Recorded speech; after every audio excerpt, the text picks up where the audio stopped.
Boa tarde, senhoras e senhores, seguidores e ouvintes do canal Cartório Gustavo Faria Pereira. Hoje eu vou falar de uma coisa muito importante. O que seria?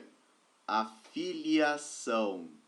E que transcende, logicamente. Vou me restringir hoje ao vídeo é o que se chama na academia de corte epistemológico. Não vou falar sobre o programa Pai Presente do provimento número 16, tampouco a questão da paternidade ou maternidade socioafetiva, que será objeto de próximos vídeos do canal, mas tenho que falar de tópicos importantes do nosso Código Civil. E eu já vou trabalhar com a seguinte principiologia que é adotada tradicionalmente desde o direito romano até nos dias atuais com nossa codificação. Mater semper certa est, pater id est. Eu não estou apenas falando de um latim rebuscado que a gente sempre reitera de uma forma assim quase que irracional e até de forma acrítica.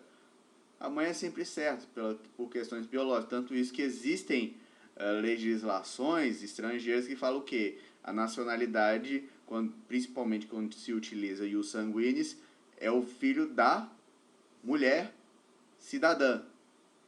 E muitos que se utilizam usam a questão da mulher, principalmente, por exemplo, eu vou dar até um exemplo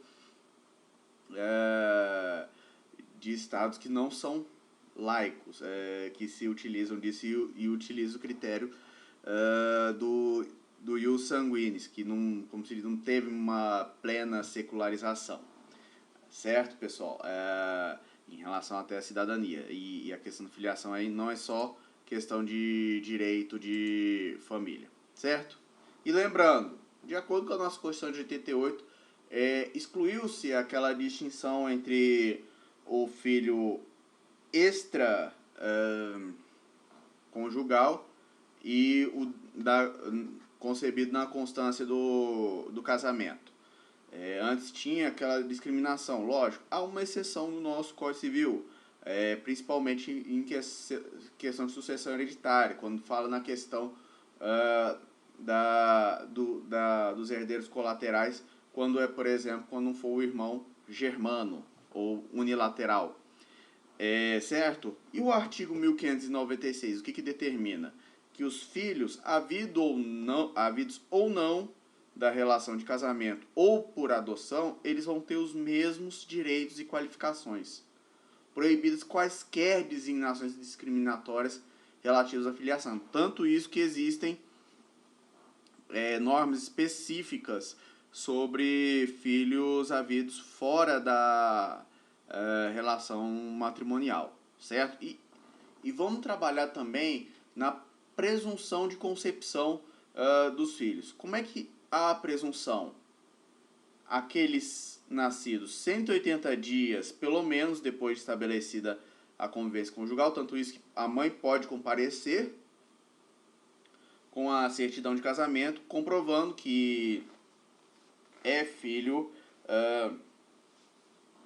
com a DNV, com aquela presunção que dá para ser feito na presunção. Lógico, o que não necessariamente que está constante da DNV, que significa que é a paternidade de fulano ou cicrano, certo? Lembrando também, qual outra regra? Aqueles que nascidos nos 300 dias subsequentes à dissolução da sociedade conjugal. Em quais casos? Por morte, separação judicial, nulidade e anulação do casamento. Também havidos por fecundação artificial homóloga, mesmo que fala assim, o que é uma fecundação artificial homóloga? Que se utiliza o material genético do casal, certo? Não há um terceiro nesse caso. E também os havidos a qualquer tempo, quando se tratar de embriões excedentários decorrentes de concepção artificial homóloga. E isso ocorre muito, principalmente isso mesmo que eu tivesse sido falecido o marido, certo? Decorrentes da concepção artificial homóloga, quando for embriões excedentários, ok? Também, no caso da inseminação artificial heteróloga, mas quem tem que autorizar? O marido. É uma descrição, pode-se dizer que essa distinção é discriminatória? Não, porque, vai lá, biologicamente falando, quem pode ter filhos é a mulher. Estamos falando, obviamente, de forma biológica. A gestação só ocorre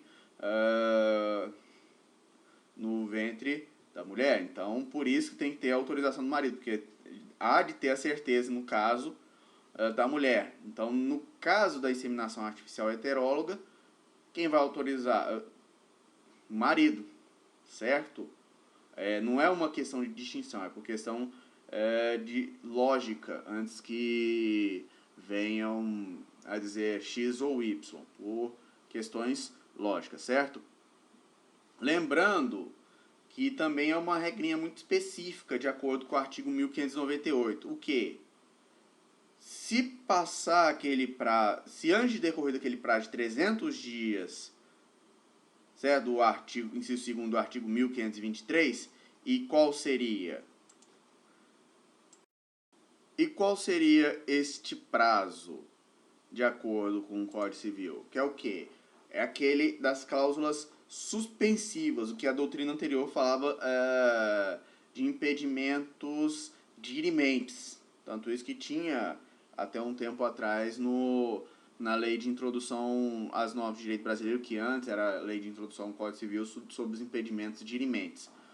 Mas há o conceito na doutrina, o que? Não devem casar a viúva ou a mulher cujo casamento se desfez por ter sido nulo ou ter sido anulado até 10 meses depois do começo da viuvez ou da dissolução da sociedade conjugal. Esses 10 meses são uma pequena exceção.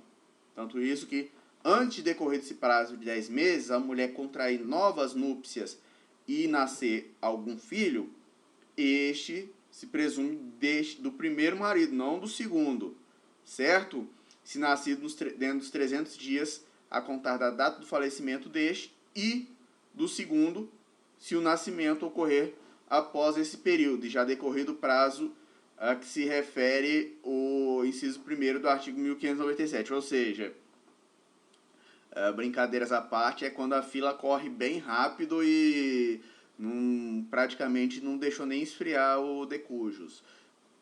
Brincadeiras à parte, até para vocês lembrarem bem essa situação, certo? E lembrando também, pessoal, que a prova da impotência do cônjuge, que eu falo tanto a impotência generande quanto a impotência seunde, a impotência seunde é de realizar o ato sexual, e a generande quando o indivíduo é estéril, mesmo tendo a capacidade de ter o ato sexual, certo?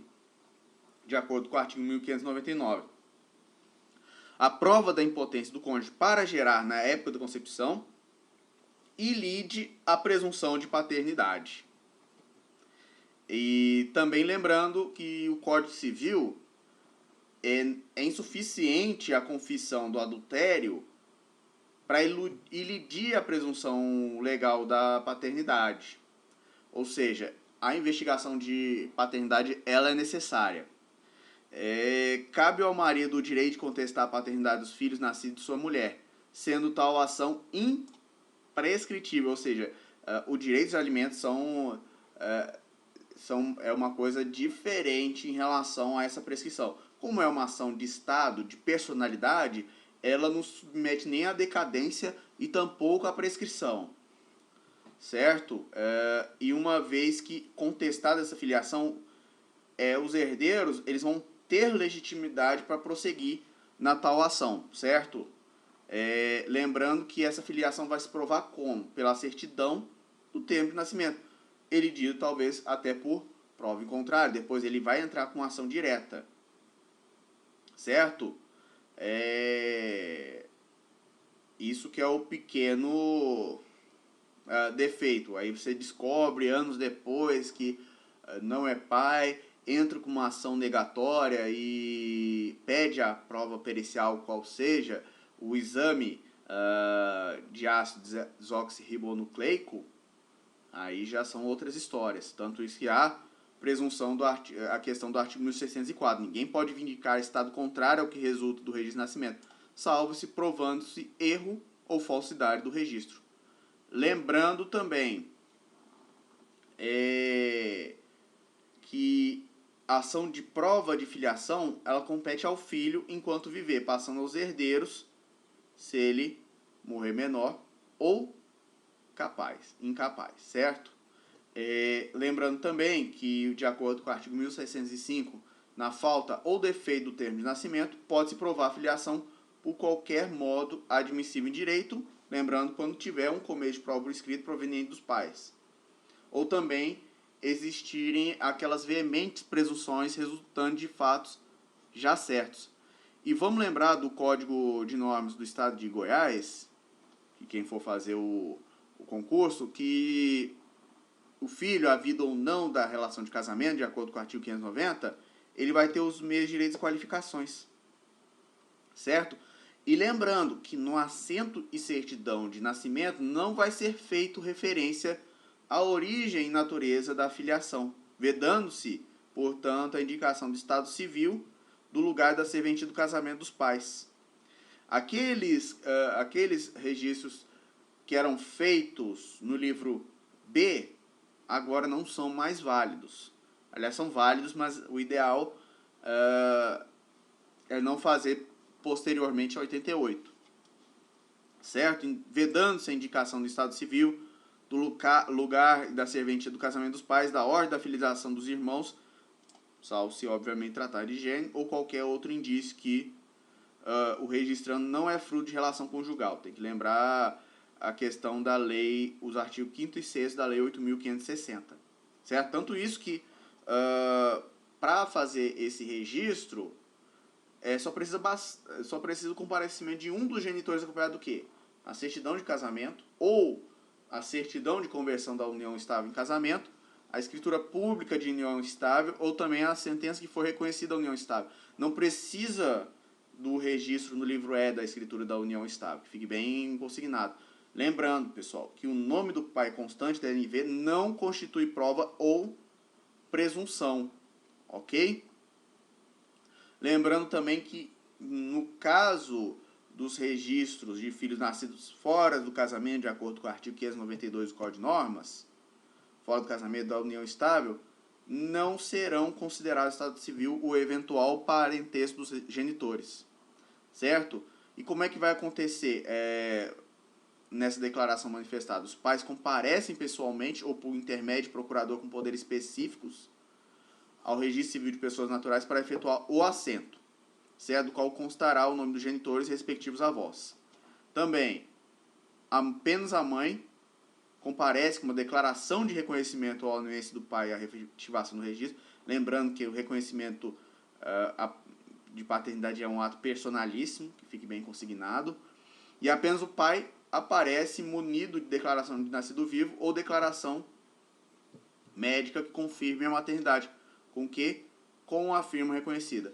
No que tange a questão do reconhecimento de paternidade e paternidade socioafetiva, será objeto de próximo vídeo no canal do Cartório. Fiquem atentos, que vai ser bom.